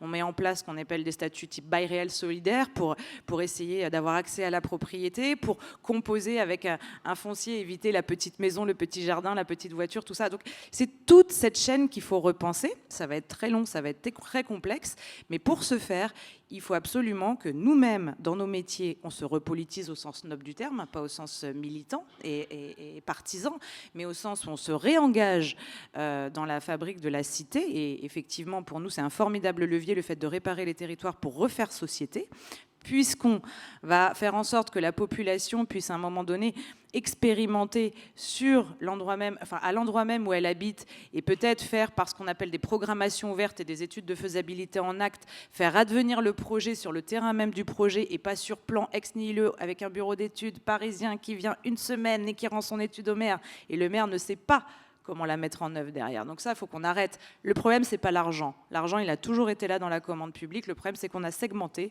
la façon dont on construit et dont on habite derrière le territoire, et les financements aussi. Donc, il faut peut-être retrouver de l'ingénierie qui soit en capacité de faire le lien entre toute cette chaîne de production et d'habitation, et aussi donc sur le temps long. Donc ça veut dire la reterritorialisation de la commande par la reterritorialisation de nos métiers. Mais ça va pour tout, comme quand on parle de réindustrialisation de la France ou des régions, ou quand on parle du phénomène de la biorégion. D'ailleurs, il nous a quittés, on en parlera plus tard. Mais donc la biorégion, c'est pareil, c'est comment on fait attention à nos sols. On a un formidable quand même défi qu'on a à relever, c'est-à-dire que si on se dit qu'on a un trop-plein de bâtiments construits, déjà bâtis, alors il va falloir les réinterpréter. À partir de là, nos métiers vont changer, puisque on ne va plus les réinterpréter à partir du béton. On a un certain nombre d'architectures, que ce soit le patrimoine vernaculaire contemporain, mais que ce soit nos boîtes à chaussures d'entrée de ville. À un moment donné, les réparer veut dire se concentrer sur la matérialité avec laquelle elles ont été construites au point de départ, pour voir les qualités et les choses moins bonnes, et essayer justement de travailler à construire de nouvelles filières sur nos territoires, aussi à partir de ce qui avait été construit à l'époque, puisque c'était avec des matériaux généralement géolocalisés et en lien avec la géologie de notre territoire. Donc ça, et ça, on peut vraiment penser tout ça que si on recape les collectivités en ingénierie. Donc je crois aussi au fait que c'est important de retrouver des micro-ateliers publics d'urbanisme de projet. Et là, je reparle de projet parce que l'urbanisme de la réglementation, ça suffit, quelque part, il en faut. Mais il faut absolument retrouver de la conception et des concepteurs en technicité, en tout cas auprès des techniciens, pour accompagner nos élus et la population à peut-être repérer qu'il est possible d'habiter différemment sur nos territoires et de changer ces fonctionnements-là. J'étais un peu... Merci Sophie. Bon, Si je résume, on part de l'habitabilité de la Terre et on arrive à il faut changer de logiciel total et se reposer la question de la mutation de nos pratiques, de nos métiers, se reposer le temps long. Non, mais il y a un peu de ça, c'est-à-dire que forcément, ça nous met face à une évolution, à des renoncements, à des questionnements sur nos postures, nos positions. C'est d'ailleurs ce qui se passe, hein, si on fait un parallèle en architecture, il y a une forme d'ouverture et de mutation des métiers dans le paysage aussi, hein, qui s'opère progressivement avec cette volonté d'être pas au centre d'un cercle, mais dans un cercle où tout le monde prendrait part, avec l'élu qui a aussi un quart de tour à produire, parce qu'il y a cette forme de courage politique qui est d'habitude inhérent, mais qui là est renforcé parce que finalement c'est avec la volonté citoyenne et des sociétés civiles. Sans ça, ça ne marche pas. Et donc, il y a vraiment aussi ce lien de confiance. Et je pense que ça, c'est aussi une question. Est-ce qu'on fait confiance aujourd'hui à l'architecture, au paysage, à ces disciplines-là, à la géographie aussi, pour nous aider à traverser ce qu'on vit? Et là, c'est une question qu'on peut poser à tout le monde, mais est-ce qu'on est aujourd'hui en capacité de se faire confiance dans ces disciplines-là pour avancer en confiance et avec humilité aussi? C'est-à-dire pas en étant au-dessus, mais avec. Et ça, c'est très important. Alors, avant de passer la parole à la salle pour un petit échange croisé, on a fait on a demandé à nos 4 invités d'apporter chacun une image, comme un espèce d'engagement ou de questionnement qu'ils avaient à partager avec vous. Alors, Michel, ça sera pas toi en premier, ça va être au pif. Je ne sais pas qui c'est. Donc, voilà. Donc, chacun va avoir une image. Et en fait, l'idée, c'est autant que vous nous disiez pourquoi vous avez apporté cette image par rapport à la thématique pour nous, mais également que la salle, vous puissiez réagir. Donc, n'hésitez pas, interrompez-moi. Voilà. C'est important pour qu'on puisse échanger et dialoguer autour de ces questions-là. Alors, je fais talalam. Et ben voilà. Qu'est-ce qui a gagné? C'est tombé sur moi. C'est Loïc. Alors, Loïc, pourquoi nous as-tu apporté cette image? Oui, mais une image. Enfin, c'est un article de presse local de la montagne à Clermont-Ferrand, petite métropole française. Et pourquoi j'ai amené cet article de presse? Vous avez en bas à gauche la muraille de Chine, qui est un bâtiment de 300 mètres de long, qui était, mais qui n'est plus, parce qu'il vient d'être déconstruit. Vous avez les images ensuite en haut à droite de la déconstruction et en bas à droite de l'espace ensuite déconstruit. Et pourquoi cette image? Parce qu'en fait, ça fait débat, ce sujet. C'est-à-dire qu'on est dans une situation qui a été décidée il y a plus de 20 ans dans le cadre d'un dispositif ANRU. Donc en fait, à une époque où on réfléchissait différemment, de déconstruire cette barre de logement. C'est des logements sociaux, donc c'est quand même 300 logements, hein, c'est colossal, et qui a été déconstruit pour 20 millions d'euros. Voilà, le coût de la déconstruction, c'est 20 millions d'euros pour créer un parc urbain. En fait, ce que je trouvais intéressant, c'est que comment on fait là? C'est-à-dire qu'à la fois, on explique qu'il faut absolument réparer, qu'il faut faire avec l'existant. En même temps, il y a un peu des tensions, des difficultés sociales à cet endroit-là. C'est aussi un truc génial, c'est que c'est les logements qui bénéficient de la plus belle vue de Clermont-Ferrand, sur la chaîne des Puys, avec la ville en contrebas, en contact direct avec le centre-ville. Un lieu extraordinaire, en réalité. J'aurais pu mettre une vue depuis une fenêtre, mais je ne l'ai pas fait. Et en même temps, il y a cette idée d'îlot de chaleur, il y a cette idée de refabriquer des lieux et des parcs dans la ville. Donc là, finalement, on essaye d'être vertueux dans les deux sens, mais on n'a pas tenté de transformer, de réhabiliter ce grand ensemble. On l'a démoli pour en faire un parc. Et moi, ça me pose question, parce que je me dis, il y avait probablement d'autres solutions, surtout avec 20 millions d'euros. Alors sur cette image, je ne sais pas, Sophie, je vois que tu opines du chef, mais ça peut être Michel ou Olivier. Est-ce qu'il y en a un de vous qui veut réagir, ou même dans la salle, sur finalement cette injonction qui est compliquée de l'idée de la démolition de la nature? faut jamais proposer le micro, hein, parce qu'on le prend évidemment. Et puis il y a le vieux prof là qui fait retour. Ça renvoie à quelque chose. C'est que dans l'urbanisme standard, et une partie de l'architecture d'ailleurs aussi, et dans les politiques publiques, on confond habiter et résider. Déjà. Or, habiter, c'est pas simplement résider. Habiter, c'est organiser l'ensemble des espaces et de ses temps de vie. Chacun d'entre vous, vous habitez des espaces et des temps, et pas seulement votre résidence. Ce soir, vous habitez avec nous. On habite donc aussi avec son corps, avec ses émotions, avec ses croyances, avec ses affects, avec ses imaginaires, avec ses goûts, ses dégoûts.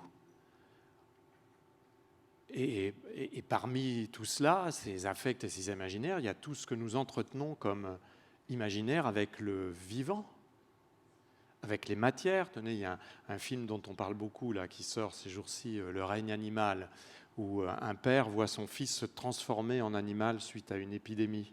Sa femme est déjà devenue un animal.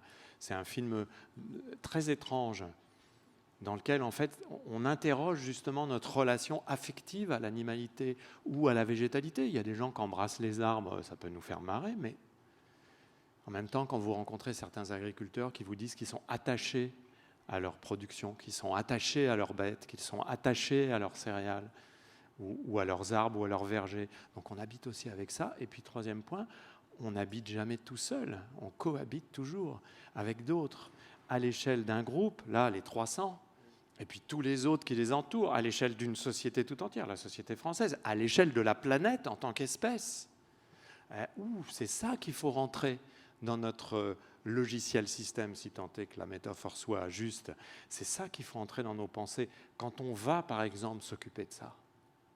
Là, c'est une réponse qui est purement autour de le résidentiel est essentiel, et c'est une réponse qui est purement bâtimentaire, en fait. L'enjeu, c'est de sortir de ça. Donc, quand on dit affronter la question de l'habitabilité, c'est pas rhétorique, c'est pas pour faire joli. C'est parce que ça signifie qu'il faut complètement déjà changer la manière dont on pose les problèmes. Et tant qu'on ne sera pas capable de faire ça, tant qu'on n'aura pas inventé les modèles économiques, les procédures, c'est ce qu'essaye de faire Patrick Bouchain depuis très longtemps, et la preuve par 7, et bien d'autres, tant qu'on n'aura pas inventé ça, c'est ce qu'ont fait Clara Simet, Philippe Simet et le Grand 8 avec la ferme du Rail, tant qu'on n'aura pas changé ça, on continuera de traiter les aspects résidentiels et on fera de l'aménagement cosmétique, du design cosmétique. Bon, voilà, ce n'est pas à la hauteur des enjeux qui sont les nôtres. Tu veux intervenir, Olivier, pour rebondir ? Non, je pense qu'on est... Bon, c'est un héritage de la modernité, comme des 4 fonctions de la modernité. C'est un pur, voilà, avec la division des fonctions. Et effectivement, quand on parle d'habiter, c'est aussi travailler et habiter. Hein, c'est être là, quoi. Donc être là dans toutes ses dimensions. Donc on est d'accord là-dessus. Donc oui, voilà. Eh ben d'accord. Est-ce que quelqu'un dans la salle... Franchement, il y a un truc qui va sortir, je pense qu'il est très bien, c'est Bâtiment 5 de Lajli. Donc, ça va nous faire du bien de voir ça, et de voir ça sous le prisme à Montfermeil. Vous connaissez, ça fait des années quand même que ça arrive. C'est un film, et c'est la population... Enfin, Lajli le tourne de la manière où la population, à un moment donné, ne comprend pas pourquoi ça arrive. Je pense que ça va faire beaucoup de bien, parce que nous, on le dit. Nous, effectivement, on va dire, nous, un peu, quand même, avec notre petite expertise, notre petite éducation, je pense qu'il faut aller voir. C'est le 5 décembre que ça sort au cinéma. Je vous invite à aller le voir, parce qu'il va traiter ce sujet pour la première fois avec la vision de la population qui ne comprend pas pourquoi il y a la destruction et pourquoi elle n'est pas au courant. Bâtiment 5. Voilà. Ah bah oui. Voilà.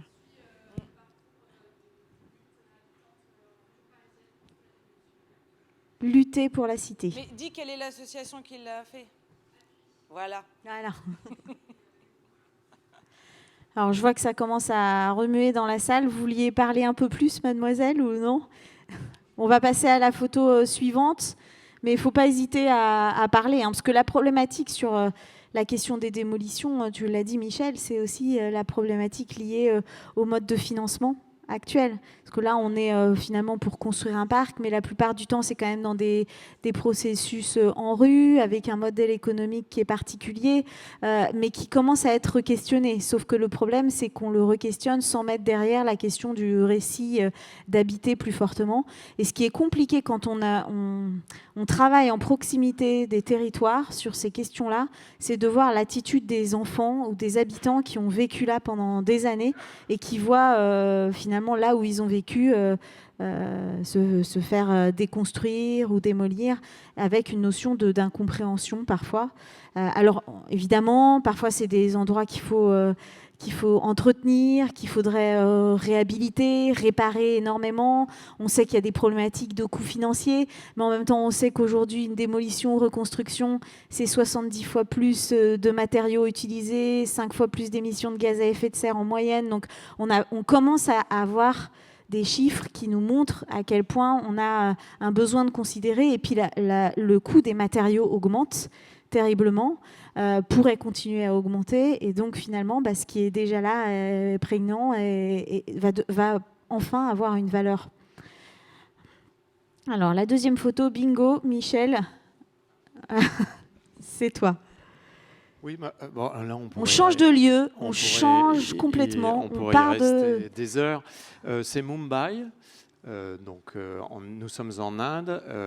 Vous avez en haut un quartier colonial et en dessous, sur une zone littorale qui est d'ailleurs très marquée aussi par les déchets littoraux qui s'accumulent sur le littoral, vous avez un des multiples bidonvilles, enfin une fraction d'un des multiples bidonvilles de Mumbai. À Mumbai, il y a le plus grand bidonville du monde qui s'appelle Dharavi, qui est assez bien connu. Dharavi, c'est 2 km². Je crois que la surface de Caen, je vérifiais tout à l'heure, c'est 25 km². À Dharavi, 2 km², donc c'est 12 fois plus petit que Caen. Il y a un peu plus d'1 million d'habitants. Donc vous imaginez... C'est dingue. Voilà. Bref. Et ce que je trouve intéressant dans cette image, c'est que d'abord, ça nous oblige, et ça, on n'aime pas faire ça, parce que moi, je suis pour le local, le cas par cas, et en situation avec les habitants. On ne peut pas faire autrement, on est d'accord. Mais on ne peut plus non plus aujourd'hui faire comme si le global n'existait pas. C'est ça la problématique de la crise de l'habitabilité contemporaine, c'est qu'on est toujours rattrapé par le global. Et on est rattrapé par le global du système planétaire, mais on est aussi rattrapé par le global de l'urbanisation globale. C'est-à-dire à un moment ou à un autre, ce qui se passe en Inde, comme ce qui s'est passé jadis en Chine, ça nous concerne. Pour la Chine, j'ai un exemple assez simple. La Chine, pendant 40 ans, encore aujourd'hui d'ailleurs, hors période pandémique, consommait entre 60 et 70% du béton mondial. Donc vous imaginez les flux nécessaires pour simplement assumer cette construction-là. C'est-à-dire l'urbanisation chinoise, extrêmement puissante. On est passé d'un pays rural à un pays urbain en 25 ans. Dans un pays à 1,4 milliard d'habitants, ça fait du mal. Cette urbanisation chinoise, elle a complètement orienté l'urbanisation partout, y compris au plan économique, etc., etc. C'est la même chose en ce moment en Inde, et ça va être la même chose en Afrique, puisque le centre de gravité de l'urbanisation planétaire, depuis 2 à 3 ans, on estime que c'est l'Afrique. Donc ça veut dire que dès qu'on pense local, il faut effectivement être intégralement locaux et dans le même mouvement, ne jamais perdre de vue les englobements dans lesquels cette localité-là s'inscrit. Waouh. Alors qu'on a été biberonné avec l'idée qu'on pouvait tout séparer, tout disjoindre, c'est ça une partie de la modernité, qu'on pouvait tout mettre en petites boîtes et trouver pour chaque boîte une ingénierie, une technique qui va bien. Ne voilà-t-il pas que des Olibrius nous disent « Non, il faut toujours tout relier ». À la fois relier les non-humains et les humains, mais en même temps relier toutes les échelles, tout le temps, parce qu'autrement on ne s'en sort pas. Bon, ça c'est le premier avantage de cette photo. Elle décadre et en même temps elle nous dit « C'est nous ». C'est nous aussi ça. Et là, ça dit quoi? Ça dit aussi la pauvreté. 1,5 milliard d'habitants en bidonville dans le monde, moins de 6,25 $ par jour, c'est 50% de la population mondiale. L'extrême pauvreté, moins de 2,15 $ par jour, c'est 700 millions d'habitants. D'accord? Donc la pauvreté, elle est là. Ce n'est pas une variable résiduelle. Ce n'est pas marginal. Ce n'est pas quelque chose qu'on pourrait ignorer. Non, ça fait retour tout le temps dans nos systèmes. Et les plus pauvres sont toujours ceux qui subissent les conditions environnementales les plus dégradées. Donc il n'y a pas d'opposition entre fin du mois et fin du monde, chers amis. C'est la même question, déclinée différemment. Arrêtons avec cette idée que si on devait traiter la question sociale, on ne pourrait pas traiter la question environnementale, et si on devait traiter la question environnementale, il faudrait se désintéresser de la question sociale. Non, ça c'est du flan, c'est une rhétorique qui ne tient pas l'analyse tout simplement des faits. La question environnementale, c'est aujourd'hui la question sociale, et à toutes les échelles en même temps. C'est inconfortable, mais il va falloir faire avec. Troisième chose que nous dit cette photo, c'est une vraie interrogation. Je reprends l'analyse incroyable de ce philosophe incroyable qui s'appelle Guillaume Leblanc, qui est un spécialiste de la philosophie de la pauvreté. C'est quelqu'un qui s'est beaucoup engagé avec la TD Carmonde, avec toutes les... il réfléchit à ce qu'il appelle les vies pauvres. Voilà, les vies pauvres. Et il dit, moi je soutiens l'idée que les vies pauvres ne sont pas des pauvres vies. C'est-à-dire que les gens en situation de pauvreté, au jour le jour, ils doivent inventer une vie digne d'être vécue. Et ils le font avec l'exigence d'économie, de sobriété, de réutilisation des ressources. Ils vivent dans du réemploi. Voilà, de volonté aussi de partager le plus possible avec ceux qui ont peu. Donc l'hypothèse complètement bouleversante de Guillaume Leblanc, c'est de dire, en réalité, ces vies pauvres nous donnent peut-être une leçon. Le problème, c'est que nous ne savons pas l'observer, encore moins l'entendre. Donc comment aussi réintégrer dans notre analyse le fait qu'il y a de l'injustice sociale, il va falloir traiter cette injustice sociale, mais il faut aussi traiter cette injustice sociale sans vouloir forcément congédier ces expériences de vie en disant, bon, bah, finalement, l'avenir des pauvres, c'est de devenir riche. Ça s'appelle le capitalisme, hein, camarade. Hein, ça, c'est l'idée que la seule sortie de la pauvreté qui vaille, c'est de devenir riche. Ben non, peut-être qu'il faut qu'on fasse aussi le mouvement inverse et qu'on se dise, mais que sont ces vies? Qu'est-ce qu'elles nous disent? Je ne dis pas qu'il faut tous vivre en bidonville, hein. Ne retenez pas ça. Je dis simplement qu'il faut prendre en considération ces expériences-là, ne pas vouloir les congédier parce qu'elles nous gênent, trouver des solutions qui ne consistent pas simplement à dire, pour sortir les gens de la pauvreté, il va falloir les mettre dans les pavillons dont on a vu la photo tout à l'heure. Parce que ça, assurément, ça ne tiendra pas. Et il est peu probable d'ailleurs que ce soit ça qu'ils demandent. Alors, je réitère mon interpellation au public. N'hésitez pas à lever la main si vous voulez intervenir. C'est vraiment open. Et du coup, je crois qu'Olivier voulait intervenir et puis Loïc après, peut-être. On a beaucoup les chiffres. Il y a beaucoup de chiffres, voilà, pas aujourd'hui, mais souvent il y a beaucoup de chiffres qui circulent. J'ai entendu un chiffre tout récent à propos du bilan carbone moyen des Français, donc qui est de 9 tonnes à peu près aujourd'hui, et il faut atteindre les 2 tonnes en 2050, mais l'objectif 2030, je crois que c'est 5 tonnes.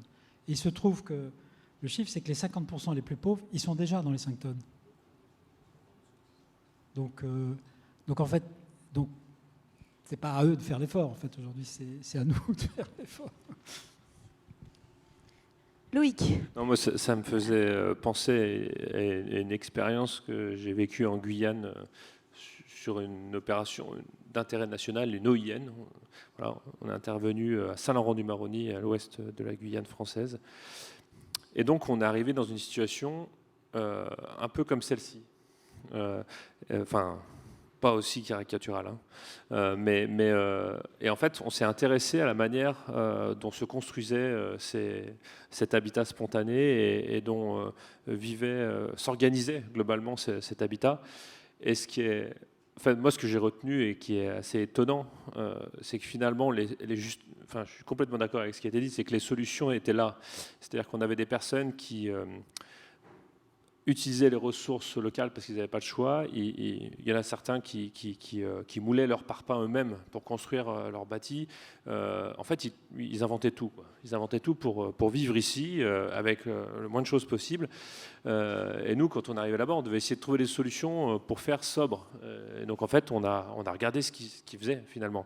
Alors que ce qu'on ne sait pas, c'est qu'en Guyane, la plupart des types constructifs du mainstream, de tout ce qui est construit, est importé, quoi. C'est importé de métropole. C'est-à-dire qu'on n'utilise même pas des ressources locales. C'est-à-dire qu'on importe des systèmes constructifs, on importe les ressources et on construit des immeubles exactement comme ici. Et donc en fait, voilà, ça me fait réagir parce que je me dis qu'effectivement, la solution, elle est sûrement d'observer. Sauf si on voit ce qui se passe en Afrique aujourd'hui. Armel Joplin, qui est prof à Genève, a fait une étude absolument sidérante sur la circulation du ciment en Afrique et montre à quel point les grands groupes cimentiers se sont aujourd'hui inscrits dans les systèmes d'approvisionnement des habitants de bidonvilles pour proposer que l'avenir du bidonville passe par le ciment. Parce que voilà, c'est aussi ça la menace, c'est d'apporter des solutions qui sont en fait simplement des solutions de prolongation, d'extension de techniques constructives dans des domaines où, au contraire, on devrait essayer de puiser des techniques constructives différentes. Donc, vous voyez, j'en rajoute un tout petit peu une couche à l'embarras qui nous saisit. Mais c'est une question en Guyane où, en fait, il est difficile de faire bouger les techniques constructives parce que quand on sort du bidonville, en fait, on veut du dur, entre guillemets. Parce que c'est ça qui montre que tu as changé.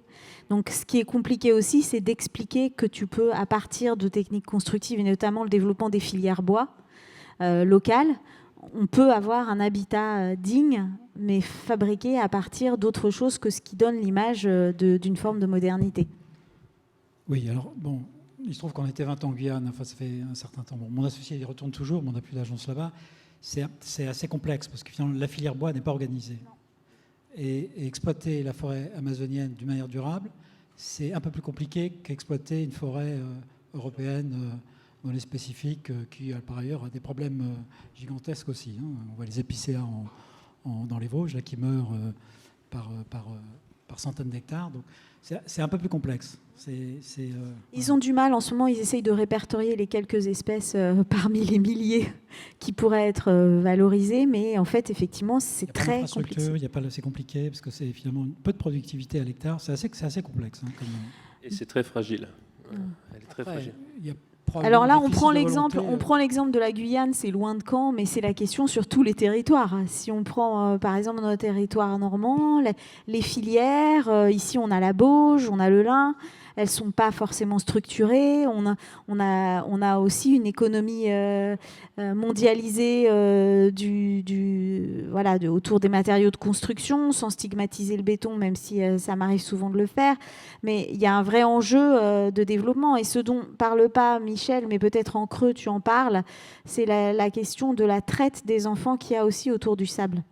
On n'en parle pas, on parle beaucoup des Ouïghours et de la fast fashion, mais il y a aussi derrière, et notamment derrière les ressources, des trafics. Alors en France, effectivement, c'est loin de nous, mais c'est pas si loin de nous au Maroc, c'est pas si loin finalement en Asie, où il y a vraiment cette relation à une ressource qui commence à être précieuse. Je propose qu'on passe à l'avant-dernière image pour avancer. Alors celle-ci, je pense que c'est à toi, Olivier. Ouais, je suis chargé de faire peur, moi. Donc c'est une thermographie donc c'est Genève, le lac Léman. Et donc celle d'en haut correspond à l'époque actuelle, et celle d'en bas, donc c'est température diurne en été, et celle d'en bas 2050. Donc on voit finalement quelle est la leçon de tout ça, c'est que je pense qu'il faut revenir au vivant, parce que, alors c'est pas parce que c'est un peu notre boussole, mais finalement on voit que les seuls endroits qui vont rester habitables sans artifice en été, c'est le réseau hydrographique, donc c'est le lac Léman, c'est le Rhône, c'est le l'Arve qui est un des affluents du lac Léman, du Rhône, et puis ce sont les espaces boisés ou les grands parcs qui se trouvent à Genève. Ça, c'est quelque chose, c'est une réalité c'est une ressource considérable. C'est deux choses, c'est-à-dire le vivant dans toute son épaisseur et la ressource géographique que constituent les fleuves ou les lacs, c'est quelque chose de très central dans la possibilité d'habiter des territoires urbains dans les décennies à venir. Voilà, c'est un peu le. Alors, c'est pas que nous, hein, quand je dis habiter, c'est aussi tout le vivant. Hein. Donc, par exemple, là, on ne voit pas, mais il y a des tas de prairies, il y a beaucoup de prairies, mais les prairies en été, en 2050, il fera 35-40 degrés. Voilà, donc la température descend fortement la nuit, donc il y a beaucoup plus d'écart de température, mais du point de vue de l'habitabilité pour toutes les espèces non humaines, c'est aussi problématique. Donc on a cette carte, finalement, elle explique aussi à quel point ces quelques degrés d'élévation, et on revient à la question de la variabilité qui était évoquée par Michel Husseau, parce que c'est quelques degrés de variation, là je crois que c'est 2 ou 2,5, ça peut être plus 5, plus 6, plus 7 en été. Hein, donc ça a une conséquence absolument désastreuse, et pas que pour nous, c'est tout. C'est absolument tout. Tous les services écosystémiques sont affaiblis avec cette élévation de la température. Et en même temps, on a de la ressource. Alors, juste pour peut-être expliquer un peu sur la thermographie, finalement, là, ce que tu dis, c'est qu'en estimant les choses, on peut peut-être aussi penser stratégiquement là où on doit être. On parlait d'habitabilité de la Terre au tout début. Clairement, là, dans le local, on y est aussi, puisqu'on montre et stratégiquement, on sait où est-ce que ça sera possible et où est-ce que ça ne sera pas possible de vivre. La bonne nouvelle, c'est que la technique nous permet de modéliser maintenant, pas la biodiversité, c'est plus compliqué, mais on peut modéliser. Mais ça, d'ailleurs, c'est un problème. Hein, mais parce que... bon, on a quand même d'autres ressources, mais ça en est une. Mais en tout cas, on peut mesurer le climat de manière assez sûre, avec différentes hypothèses. Donc ça, et nous, on travaille à Barcelone, on travaille avec ça. On a travaillé avec l'Université Polytechnique de Catalogne pour modéliser le climat d'une rue faisant partie des axes verts, donc du grand plan de super îlot de Barcelone, pour voir, vous gagnez 2 degrés à la fin. Hein, c'est pas énorme, mais 2 degrés, en plein été, ça peut être 4-5 degrés. Et ça rend habitable, c'est le lieu. Finalement, ça reprend un peu ce qu'a dit le GIEC en mettant pour la première fois en exergue le fait qu'on devait autant s'adapter qu'atténuer. C'est-à-dire que là, en travaillant sur des stratégies d'adaptation, on a enfin acté que de toute façon, on allait devoir s'adapter et que l'adaptation devenait un phénomène essentiel pour la survie. Est-ce qu'il y en a un de vous trois qui a envie de réagir ? Juste un point. Il est probable que les températures 2050, on les ait déjà constatées cet été. Notamment les températures d'eau qui sont complètement anomaliques, et pas simplement au lac de Genève, allez voir en Méditerranée, même ici tout près. Ces températures sont anomaliques, donc il est probable qu'on soit déjà là. On est beaucoup plus sur l'idée d'un réchauffement en 2030 qu'on attendait en 2060-70. Et on constate aussi quelque chose qu'on n'avait pas anticipé, c'est qu'il y a un réchauffement des températures de sol aussi, c'est-à-dire que les sols se réchauffent en profondeur fortement jusqu'à une profondeur importante, pratiquement jusqu'à l'horizon de la roche quand on a des sols nus, notamment quand il y a des effets de surchaleur liés à des vagues de chaleur répétitives. Puisqu'on atteint maintenant des niveaux de chaleur réguliers qu'on ne pensait pas pouvoir atteindre comme ça, y compris hors des modèles climatiques. On a commencé à le comprendre l'année dernière, il y a 2 ans en Colombie-Britannique, quand il a fait plus de 47 à 48 degrés en Colombie-Britannique, alors que les modèles climatiques estimaient qu'il n'aurait jamais pu faire plus de 42 degrés. Donc on est vraiment aujourd'hui devant une vraie préoccupation sur la chaleur létale, chaleur donc difficile à vivre pour les humains, mais aussi pour les organismes vivants, animaux et végétaux. Quand vous voyez aujourd'hui la reprise de floraison de pas mal d'arbres et de plantes, les producteurs d'arbres fruitiers, ils commencent à se demander comment ils vont sortir de la situation au prochain printemps. Donc on est aussi on entre dans l'incertitude la plus absolue, c'est-à-dire on entre dans des situations qu'on n'a jamais eues l'habitude de maîtriser, encore une fois, à cette échelle-là. Donc ça ne veut pas dire qu'on ne saura pas faire. Moi, je crois vraiment à la capacité d'adaptation, mais ça veut dire que cette adaptation, il va falloir l'assumer. Alors, il nous reste peu de temps. Ah,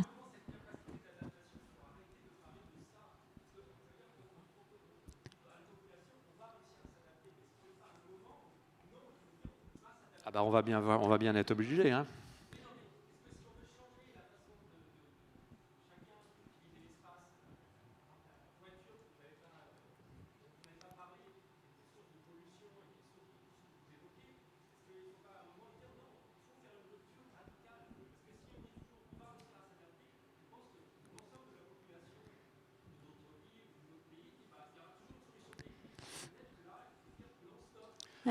Alors, peut-être que le mot adapté et on utilise, met des œillères un peu dessus. On n'utilise plus vraiment le mot adaptation d'ailleurs, enfin en anglais si, dans le GIEC, mais beaucoup de gens parlent aujourd'hui à juste raison de réorientation, hein, ou de bifurcation. L'intérêt de l'adaptation, c'est peut-être didactiquement de montrer que, encore une fois, on va bien devoir s'adapter, y compris physiologiquement.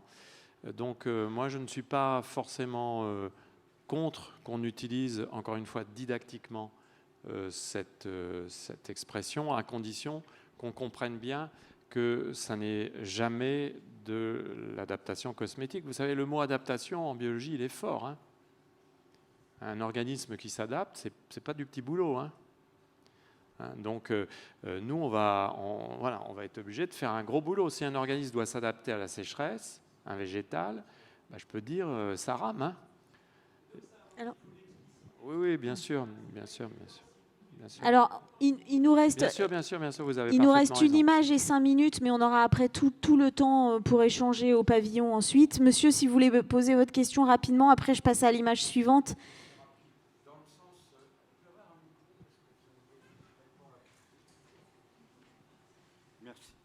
Merci. Bonjour à tous. Depuis tout à l'heure, on parle donc de l'habitat et de son rapport avec le biotope. Et donc là, je vois les températures. Alors, je vais poser une question très pratique à des architectes, dans le sens que le climat est aussi déterminé par les nuages. Or, actuellement, si vous voulez, autant ça a été étudié il y a une certaine époque, c'est tombé un peu en désuétude, et on s'aperçoit que, ne connaissant pas comment fonctionnent vraiment les nuages, finalement, on a du mal à un peu à anticiper justement ces variations de climat que sont d'un seul coup il pleut, d'un seul coup il fait chaud. Alors comment les architectes vont s'adapter par rapport, si vous voulez, à ces ruptures brutales de climat? Tu vas rechercher le micro? Il y en a là sinon.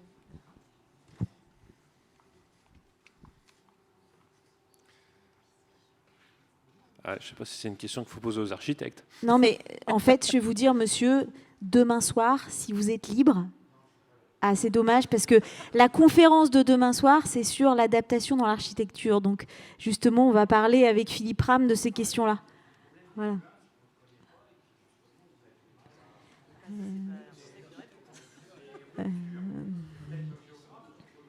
Alors, on peut faire une petite réponse en 2 minutes, mais globalement, cette question qui est énorme et que vous pouvez vraiment, demain, il y a vraiment ça, vous ne serez pas là, mais... Moi, la seule chose que je peux dire, c'est qu'en école d'architecture, on fait venir des personnes qui parlent du climat, qui connaissent les questions de météo, etc. Parce qu'on a bien conscience que c'est un sujet, mais qu'on ne maîtrise pas. Enfin, c'est pas tout nouveau, mais quand même, cette variation en architecture, elle n'est pas si simple à traiter. La conférence de demain est enregistrée, vous pourrez donc la regarder plus tard. Allez, je passe à l'image numéro 3. Je voudrais qu'on puisse libérer tout le monde. 4, donc voilà. Ouais. Sophie, Alors, elle est très terre à terre, très concrète pour le coup. Par contre, je voulais juste rebondir sur l'image de Michel en disant très vite que moi je suis entièrement d'accord avec ce que tu dis, Michel, sur effectivement agir local, penser global. Avec Cynthia Fleury, la chaire de philosophie à l'hôpital, on travaille sur ça. Est-ce que Cynthia Fleury appelle aujourd'hui les hotspots de vulnérabilité dans le monde? Wuhan en est un, en a été un et en est toujours un. Les mines de cobalt ou de lithium en sont. Quand tu parles de la façon dont les enfants sont traités dans ces endroits, c'est des hotspots de vulnérabilité. Et elle travaille, ce que j'apprécie, mais ce que fait Michel, ce que fait Cynthia Fleury, ce que fait aussi un philosophe qu'on suit beaucoup, Alexandre Monin, sur les questions de redirection écologique, c'est de travailler dès notre enseignement à mettre en place, juste parce que tout ça se travaille depuis l'école. On n'en a pas parlé depuis tout à l'heure, mais je pense que l'école est fondamentale, l'éducation est fondamentale. Donc depuis tout petit, mais aussi dans nos universités. Donc il y a un truc qui est sûr, c'est que si on veut changer de modèle, il faut qu'on change nos formations.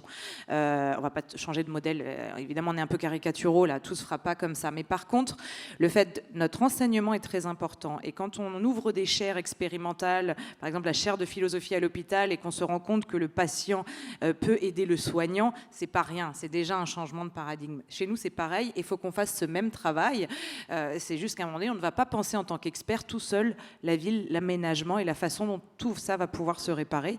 Il faut évidemment qu'on compose avec les gens qui habitent. Et donc, c'est pour ça qu'être totalitaire ou être dur, comme vous le disiez, monsieur, tout à l'heure, je pense que c'est dur. Je pense qu'il ne faut pas tomber dans ces travers-là. Mais par contre, c'est très compliqué de ne pas y tomber. Parce que ça demande effectivement plus de matière grise sur le terrain et beaucoup moins de matières premières, mais ça veut dire qu'il faut bosser, ça veut dire qu'il faut travailler, comme l'a très bien dit Michel tout à l'heure. L'adaptabilité, c'est du boulot, beaucoup plus que le reste, ou que de faire avec justement les modèles dont on hérite et dont on connaît, et dont c'est facile de les dérouler. Cette photo, très vite, elle est très concrète, hein, c'était le fameux projet à Boulogne-sur-Mer, le premier projet que j'ai fait en tant qu'architecte, donc sur une opération, une cité de transition qui allait être vouée à la démolition. C'est juste pour dire aussi que la question écologique, c'est pas qu'une question de matériaux ou de normes, donc il faut faire très attention à ça. Quand on voit notre gouvernement, parce que toujours pareil, vous parlez des nuages, on n'habite pas de la même façon dans le nord que dans le sud, en proche littoral que dans les terres. Donc la norme qui est généraliste partout, la norme thermique, la RT 2000, je sais plus combien aujourd'hui, c'est un non-sens. Ça veut dire qu'à un moment donné, il faut repenser le sens de l'habitabilité de la chose et le sens de nos règlements. Pourquoi cette photo? Bon, cette photo déjà parce que c'est un site en site occupé, c'est-à-dire qu'à un moment donné, si déjà on retrouve une façon de travailler la construction, c'est des métiers, c'est de l'artisanat, c'est donc du coup des filières, c'est de l'économie. Donc c'est pas rien.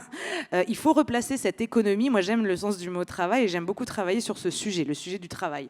Et donc bien souvent on a caché le travail de la construction ou le travail du chantier. En tout cas ça a été synonyme de nuisance. Il faut le remontrer pour démontrer effectivement qu'il y a une économie de projet au niveau local qui est en train de se passer sur un territoire. En site occupé, aucun architecte ne veut le faire. Donc il y a eu ça aussi qui était compliqué.